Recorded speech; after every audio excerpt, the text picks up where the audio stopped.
Hey YouTube, how you guys doing? Kevin here, coming back at you at the KDE 100, and got some guys' information. I was talking to my brother, and he's all set to get back on the expansion chamber. So what we're gonna do is tonight we're just putting the oiler on. I want to talk to you guys about the oiler, and we're gonna put the oiler on the motor, and maybe tomorrow night or the night after, we're going to do the carburetor and then start it. So we're going to hook up the clutch. We got to put the clutch mechanism. We're going to do a clutch adjustment on it. We're going to go right through the whole thing.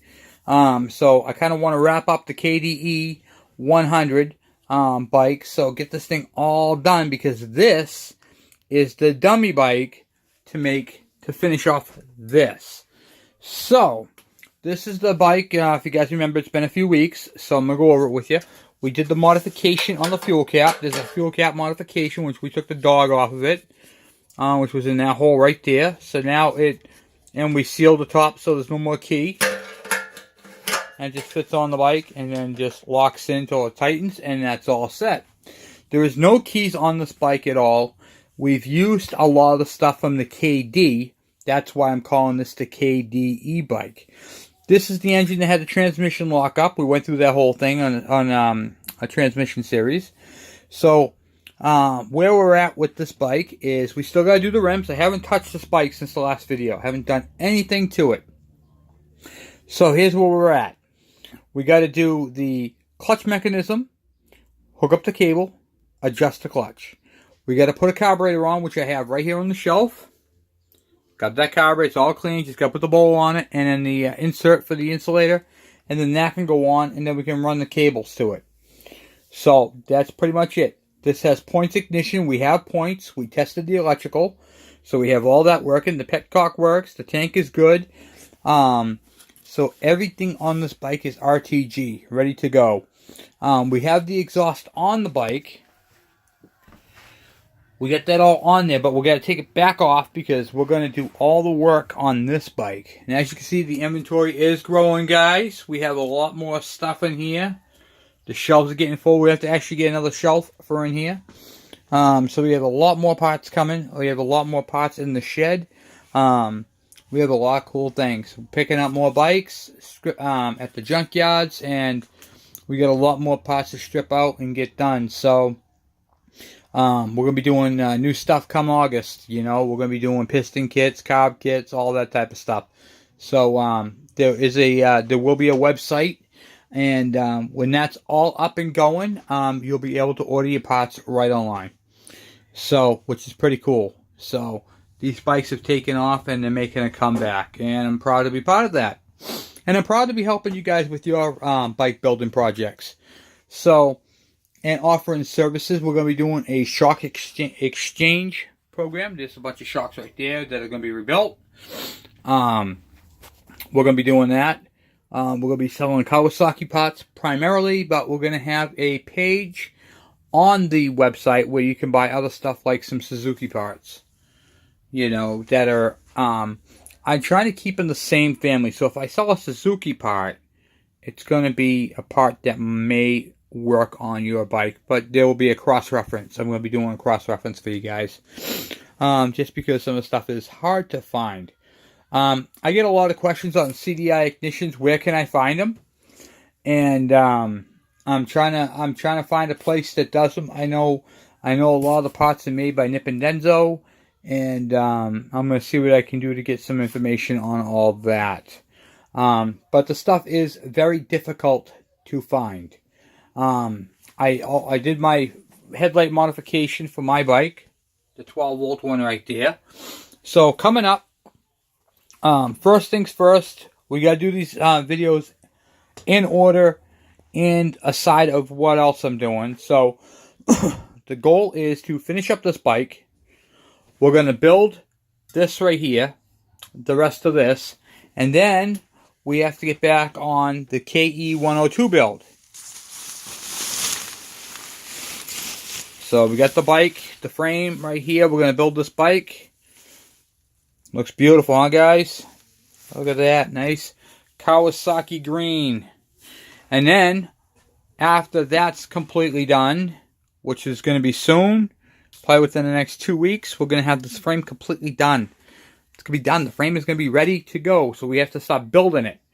And then we have the KDE100 engine that we have to put on, test run, and tune. So we're going to be having some performance tuning videos coming up right there on the KDE100 build, which is what this one is. We're going to finish off this KDE100 build. So we have a lot of stuff going on. We got this, we got that, we have that, and we have that. So we have, and plus my Redneck 5000 camper making stuff. So we have a lot of stuff to do because we have some projects coming up, guys. Some projects. We're going to be making a mini bike that is of a KDE100 frame, and it's going to have a snowblower 8 horsepower on it. No clutch, no shift. I mean, no hand clutch. It's going to have a centrifugal clutch, but we're going to be making some crazy stuff, guys. We got some cool videos coming on. We're going to be talking about some more updates. We have a brake video coming up. We've got how to do tires, and I also have another one I'm going to be doing on spokes. So we have on the roster a lot of them. I am working full-time, which makes the videos a little slower coming out, but please bear with me.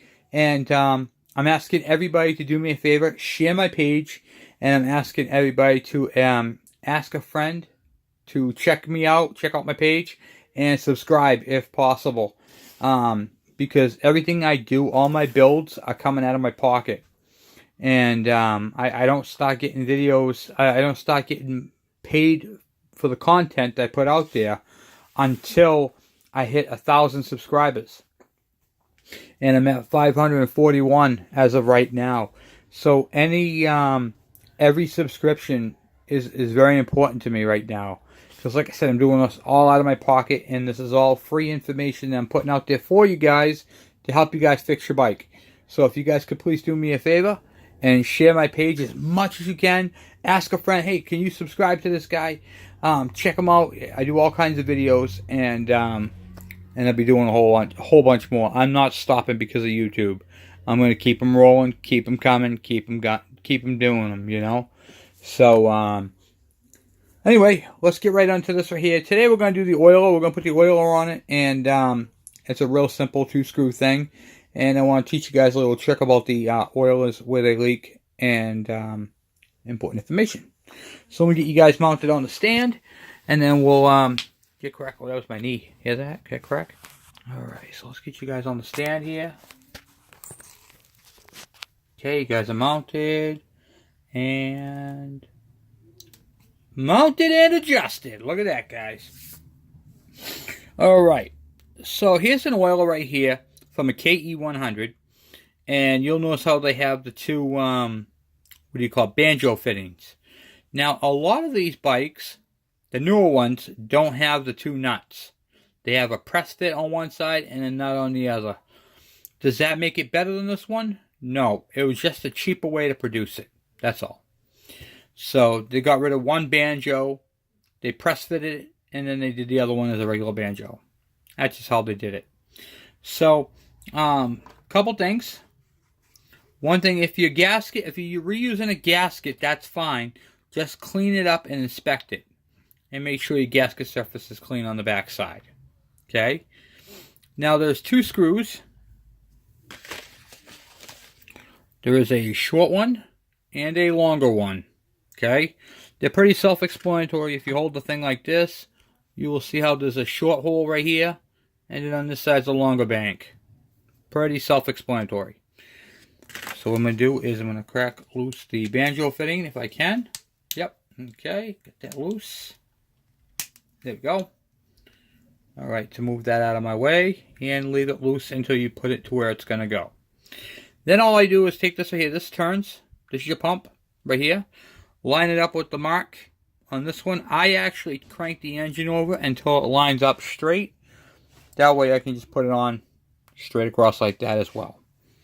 And then if you have to move it, you're only moving it a little bit. Okay, so it's going to go like this.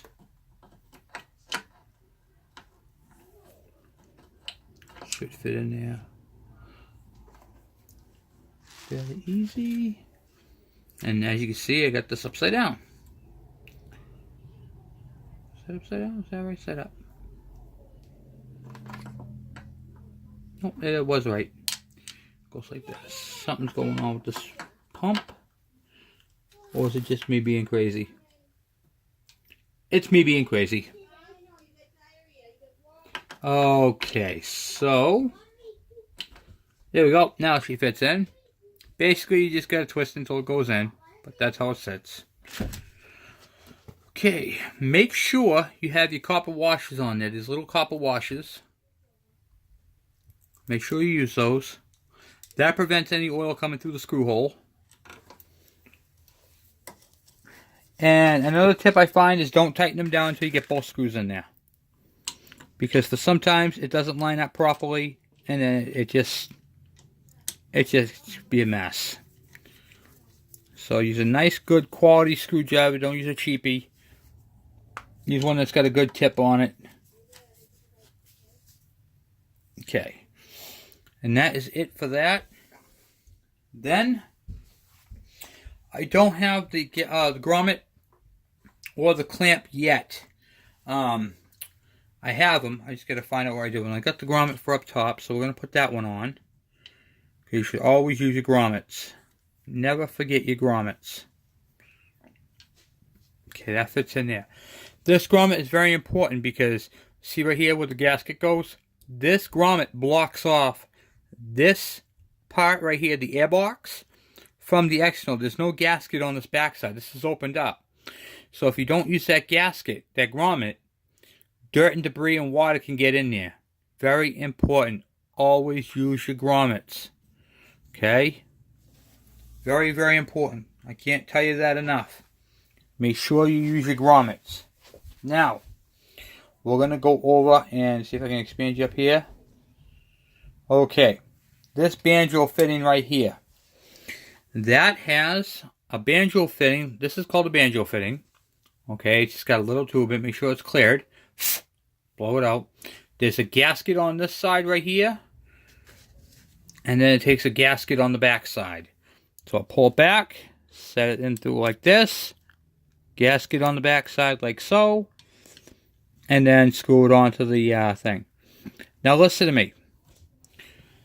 This screw will tighten itself up. Okay? Over time.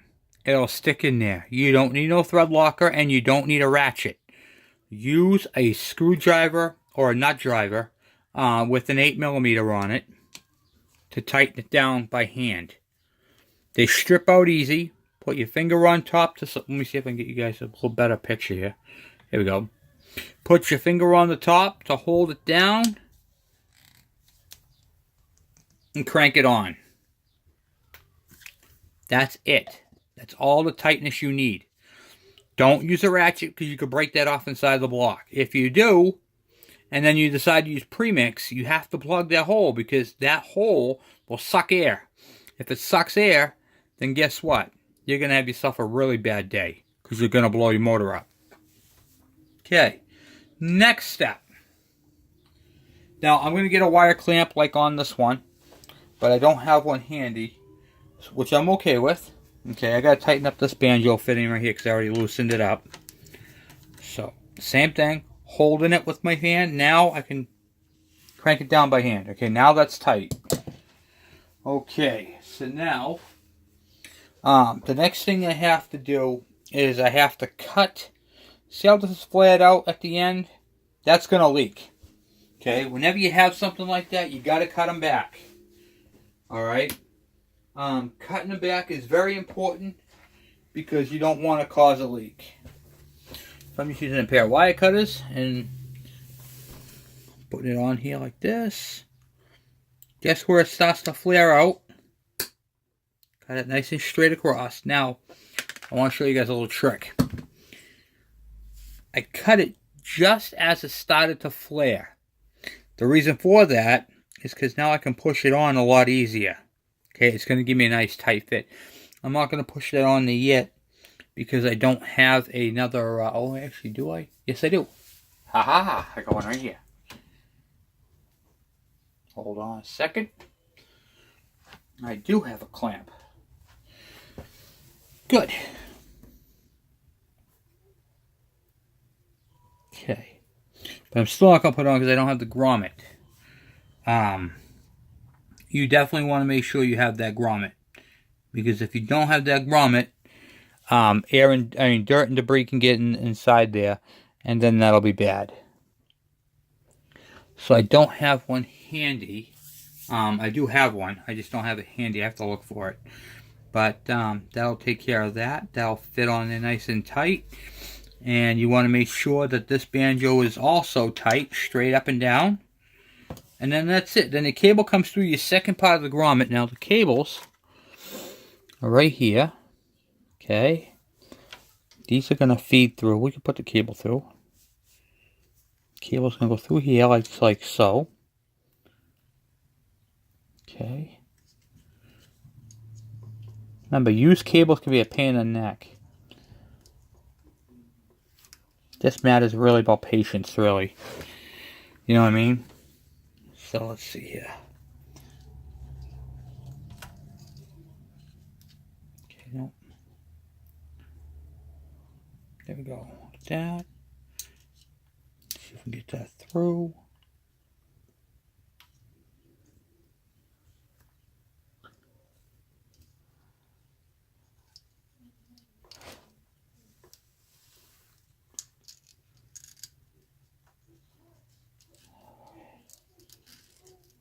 There we go.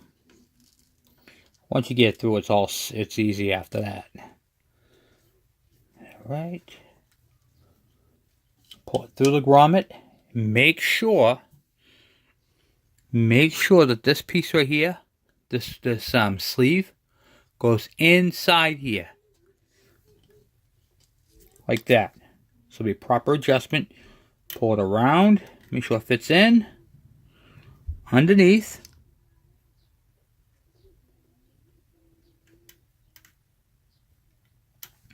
And into the groove. Then you could tighten down this clamp right here. To do that, I just use a pair of wire cutters and just fold it over. You don't have to be super tight with it, just so you can't pop it out with your thumb. Now, when you go to throttle up, that right there will move back. See, and then when you let off your throttle. This one's not on there, right? Might have to expand that a little bit. Yep, I do. It's got a little crimp. Okay, I'm checking the track. Make sure it doesn't bind and that it falls into the groove properly. So it sits above it. Can't be like that. Has to go inside of it.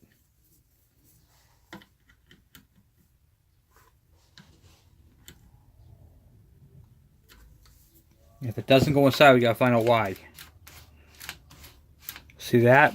How it fits? Now, I dropped this oil earlier, so that's probably where it hit. The reason why you don't want that up there, because now if it holds up here, it's gonna be out of adjustment. There's a line right here. See if I can blow you up. Okay. There's a line right there, and there's a line on the bank. So when I give it throttle, now it's increasing the flow. And when I let off, it's supposed to go right back to the alignment pin. Technically, right there would be perfect. But to adjust it, now say you put your you put it all together and it looks like this. How do you adjust it? I'll show you. You loosen up this 10mm and you turn this in. That brings it out. And if you pull it that way, it does it where I'm doing. So that's how you adjust it right there. That's the adjuster for it. Okay. So to adjust your marks, so your two lines line up, that's your adjuster right there. It's that simple. Now, as you increase the throttle, every time you increase the throttle, by doing this, it maintains the fuel oil ratio. Okay?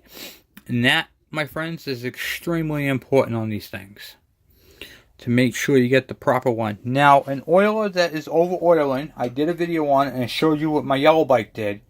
Alright, my yellow bike went through a half a tank of oil overnight. It filled up inside the engine block. and it was a mess. These things right here, they normally always oil. If they don't oil, there could be another problem. Sometimes the drive gear on the back, I'll show you what moves it. Oh, got my grommet for up top. Okay, so that's the grommet for the fuel line. Okay, and then here's the drive right here. This is what your oiler drives on. Okay, and this is on an idler gear inside your transmission. So when the engine's spinning, it's turning that flathead screw piece, which is turning the pump. If these teeth right here, they're plastic. If they break off, oil is not going to work.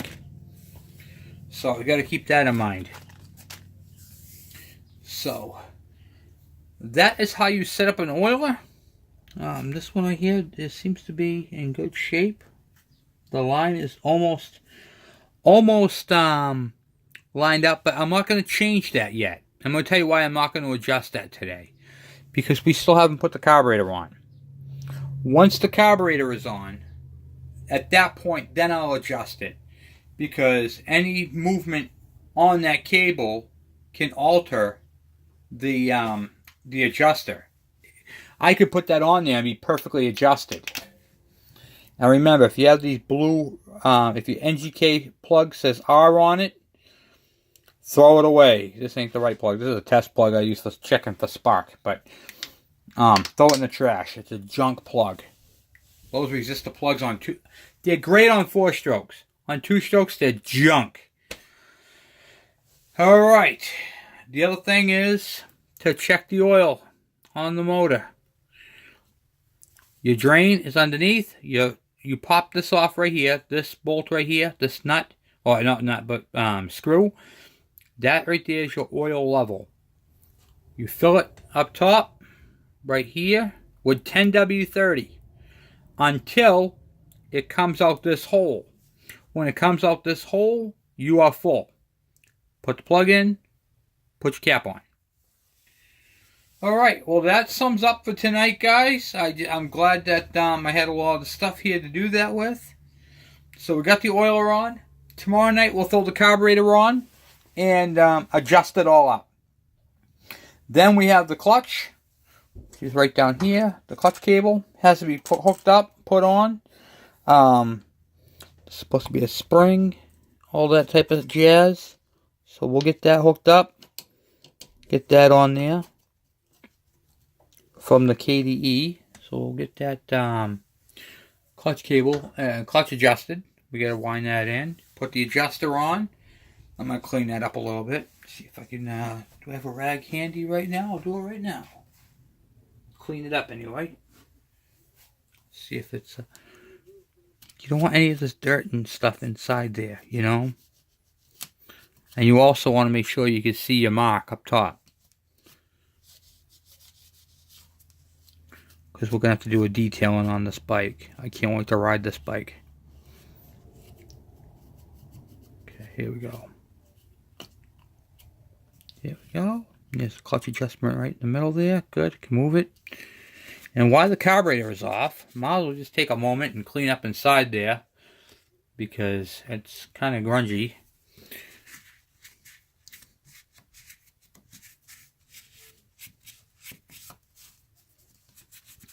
I'll probably get a can of carburetor cleaner and spray around there.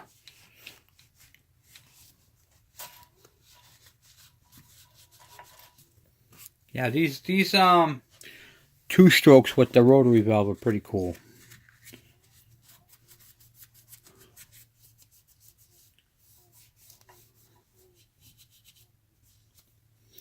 Sometimes it's tedious though. And then the plug, I got the plug for up in there. Let's see if I can remember where I put that plug.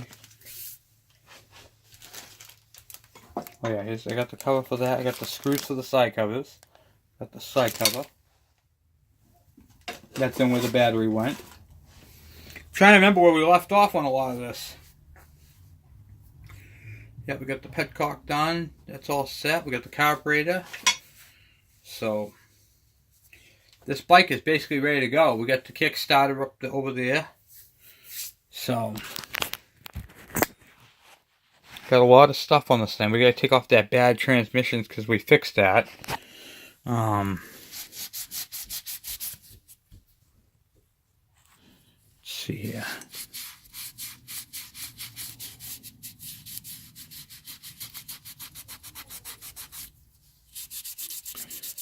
Of course, I did that with I wrote that on there when I had the motor in the tote, which is okay. I mean, it is what it is. I put it in the tote so I could identify it because I didn't want to end up putting that engine on a good bike and have the transmission be, well, I couldn't even kick it over. I meant to find a wire brush. I got my tools outside of my truck because I've been working on my truck a lot. So, but yeah, we got the, we took the whole battery box out, all that type of stuff. I have the mount for the tank. So we got that. We put the Kawasaki pad on there. Kawasaki. We got the adjuster here for the clutch. Get that all the way in. There we go. Pop that up like that. That'll give us more slack on the cable. We got the throttle cable hooked up. So when we twist it up here, moves down bottom. The front brake, we have that. We got plenty of cables. Jesus, we got plenty of cables. So I'm not worried about cables. We're all set with cables. We're all set with everything. So we got all the parts for it. Got a Suzuki air filter assembly right here. So put that up here for now. We got a box full of Kickstarter shafts and what have you. Box of floats. Oh, there's another oiler. More bags of parts. Another oiler. Shifters. Got everything. So, we're good. Oh, man, guys, I'm telling you, I can't wait for this thing to be all done. I got a lot of organizing to do. A lot of stuff to organize. Just so here's a 10-speed. It's one of the Trail Boss 100s. 10 speeds. You're going to move these side cutters. So, yep, that's pretty much it for tonight. So, just some stuff to look forward to that's coming up on the agenda.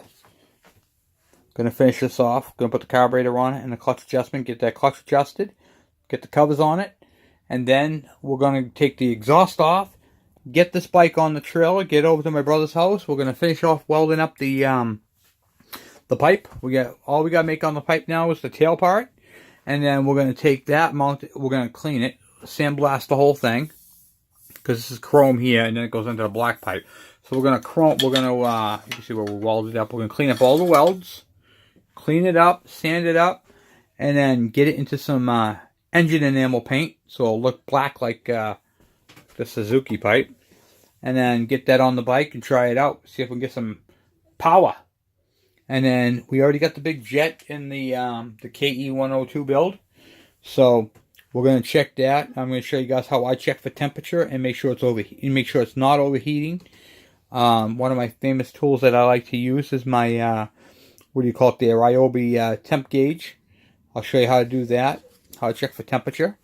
Especially on a 2-stroke. The minute they overheat, you can start having problems. So keep that in mind.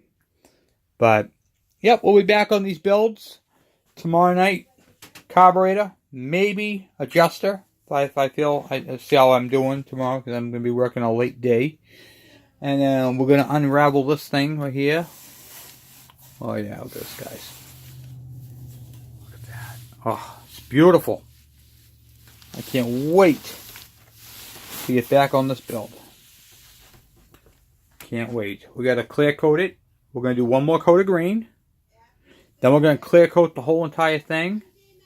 And then we're going to start putting her together. Pretty darn cool. KDE100 build. So that's going to brighten up too. Once we get the clear coat on it, that is just going to shine like nobody's business. Can't wait for that. And I'm using Kawasaki paint too, which is nice. Let me mount all this nice stuff. We're going to clean each and every individual part. And it's going to be a really cool looking bike when we're done. So, and this bike right here looks like it's going to be a world of fun. There is no lights, there is no electrical. It's just get on, kick it, just like my KDE100. So, I'm making a father-son thing here, you know what I mean? Got the red bike that you guys saw in my last video there. And now this one right here. So, it's going to be a fun build. I can't wait. So, thank you guys for watching. Please subscribe if you guys have any friends that are into this type of stuff. Please share it and say, hey, check this guy out. You know, I do all kinds of videos on this stuff, so get people into it, you know what I mean? Share it with a friend. Thank you very much, guys. Please subscribe. Have a great night.